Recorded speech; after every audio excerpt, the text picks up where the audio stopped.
Rais wa Jamhuri ya Muungano wa Tanzania, Dr. Samia Suluhu Hassan, ametangaza siku ya Jumatano, Oktoba 29, 2025 kuwa ni siku ya mapumziko ya kitaifa. Uamuzi huu umefanywa kwa lengo la kuwawezesha Watanzania wote kushiriki katika shughuli muhimu ya kupiga kura.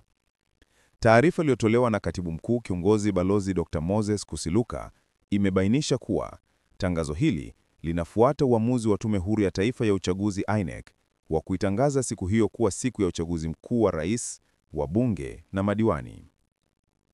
Kwa mujibu wa taarifa hiyo, lengo kuu la rais ni kuwawezesha wananchi wenye sifa stahiki, wakiwemo watumishi wa umma na wafanyakazi wa sekta binafsi, kutumia haki yao ya kikatiba ya kupiga kura.